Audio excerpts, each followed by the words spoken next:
சட்டப்பேரவை கூட்டம் நடந்துருக்கு. மாநில அரசு கட்டுப்பாட்டில் தான் வந்து பல்கலைக்கழகங்கள்லாம் இருக்கு. ஆளுநர் வந்து அவருடைய கட்டுப்பாட்டுக்கு கொண்டு போறாரு, இது அவருடைய சுயநலத்தை காட்டுதுன்னு சொல்லி முதல்வர் ஸ்டாலின் சொல்லியிருக்காங்க. அந்த கருத்தை நீங்க எப்படி பாக்குறீங்க? இது வந்துங்க எல்லா யூனிவர்சிட்டியுமே நீங்க பாத்தீங்கன்னா ஆளுநரும் ஆளும் கட்சியும் இணைந்து தாங்க அது பண்ணுறாங்க.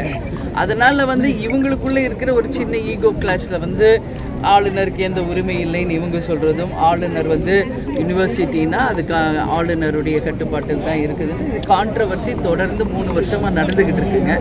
உண்மையிலேயே என்ன வந்து அங்கே லீகலாக என்ன நடக்கணுமோ அது நடந்தால் எல்லாருக்கும் நல்லதுங்க.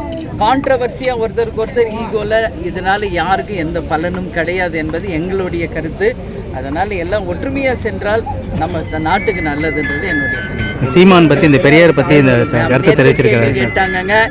அது வந்து அதுக்கு நான் வந்து பதில் சொல்ல விரும்பலைங்க.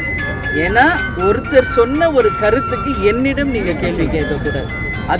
அந்த கேள்வியை கேட்டதும் பதில் சொன்னதும் சீமான் அவர்கள்.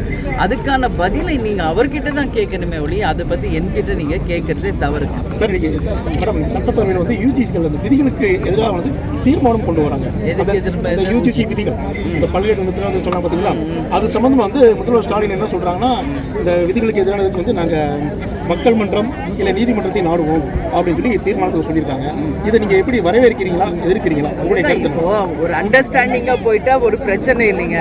தொடர்ந்து 3 வருஷமாக ஆளுநருக்கும் ஆளுங்கட்சிக்கும் தொடர்ந்து இந்த மாதிரி ஒரு முரண்பாடான விஷயங்கள் நடந்துக்கிட்டே இருக்குது. அவர் சட்டசபைக்கு வர்றது, கொஞ்ச நேரத்துலேயே வெளிநடப்பு பண்ணுறது, நம்ம தொடர்ந்து இது பார்த்துக்கிட்டு இருக்கோம்.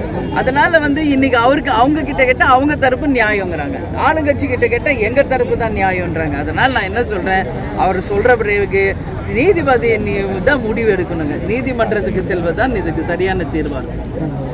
பாராளுமன்ற தேர்தல் வந்து அறுபோட தொகுதி மட்டும் வந்து அதிகமான வாக்கில் வந்து ஒரு சட்டமன்ற தொகுதியில் வந்து தேமுதிக வந்து அறுபோட சட்டமன்றத்தில் 234 நாங்கள் வந்து எங்கள் கூட்டணி போட்டியிடும் நாங்கள் சொல்லியிருக்கோம். யார் எந்த தொகுதி யார் வேட்பாளர் என்பதை இப்போ நான் சொல்ல முடியாது. ஏன்னா இன்னும் 1 வருஷம் இருக்குதுங்க. அந்த தேர்தல் நெருக்கத்தில் யார் யார் எந்த தொகுதியில் போட்டி போடுவாங்க என்பதை நாங்கள் அப்போ உங்களுக்கு தெளிவாக சொல்லுவோம்.